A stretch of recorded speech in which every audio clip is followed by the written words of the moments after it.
तड़पते बिलखते लोग, उनकी चीख, उनकी पुकारें जो अपनों को बुला रही हैं, जो शायद उनसे कहीं दूर चली गई हैं। अपने परिवार और दोस्तों के साथ महाकुंभ मेले में स्नान करने आए लोगों को क्या पता था कि एक रात में उनकी ज़िंदगी इतनी ज़्यादा बदल जाएगी। जी हाँ, ये नज़ारा महाकुंभ मेले का है, जहाँ देर रात भगदड़ मच गई, जिसकी वजह से बहुत से लोगों ने अपनी जान गंवाई और वहीं बहुत से लोग घायल हो गए। महाकुंभ मेले जहां बहुत से लोग अपने परिवार और दोस्तों और रिश्तेदारों के साथ स्नान करने के मकसद से आए थे, लेकिन उन्हें क्या पता था कि एक रात में उनकी ज़िंदगी इतनी ज़्यादा बदल जाएगी। जी हाँ, मेले में मची भगदड़ के दौरान 30 से ज़्यादा लोगों ने अपनी जान गंवा दी और वहीं 60 से ज़्यादा लोग घायल हैं।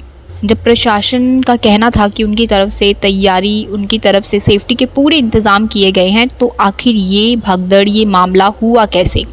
तो आइए जानते हैं 5 वो बड़े कारण जिसकी वजह से महाकुंभ मेले में इतने लोगों को अपनी जान गंवानी पड़ी और इतने लोगों को घायल होना पड़ा। क्या है वो कारण, आइए जानते हैं। तो देखिए, महाकुंभ में दूसरे और सबसे बड़े अमृत स्नान मौनी अमावस्या के मौके पर संगम नोज पर देर रात भगदड़ मच गई। महाकुंभ 2025 का हर दिन आम माघ मेला की मकर संक्रांति या वसंत पंचमी जैसा दिखा। मौनी अमावस्या के दिन शाम 6 बजे तक 7.64 करोड़ श्रद्धालुओं ने स्नान किया। तो आइए जानते हैं उन 5 बड़े कारणों के बारे में जिसकी वजह से ये हादसा हुआ। होल्डिंग एरिया से संगम की ओर भेजे गए लाखों श्रद्धालु। महाकुंभ क्षेत्र में भीड़ को नियंत्रित करने के लिए 84 होल्डिंग एरिया बनाए गए हैं, जिनका इस्तेमाल शायद नहीं किया गया। वहीं जब मंगलवार की रात को श्रद्धालु काली मार्ग, पार्किंग और अन्य स्थानों पर बैठे थे, तो पुलिस ने उन्हें उठाकर रात में ही संगम की ओर भेजना शुरू कर दिया।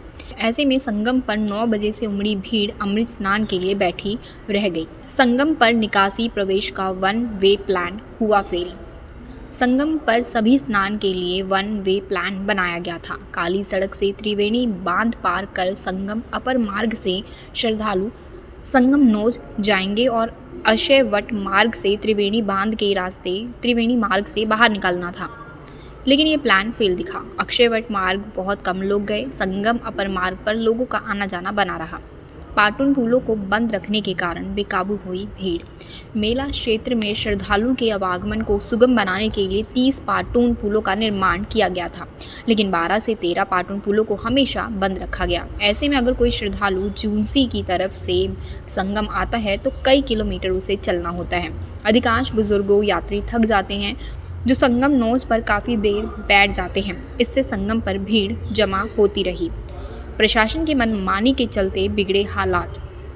महाकुंभ क्षेत्र में सड़कों को काफ़ी चौड़ा बनाया गया, लेकिन अधिकांश समय इन सड़कों को बंद ही रखा गया। इसके साथ ही मेन मार्ग पर बैरिकेडिंग की गई, जिसकी वजह से श्रद्धालुओं को लगातार चलना पड़ा।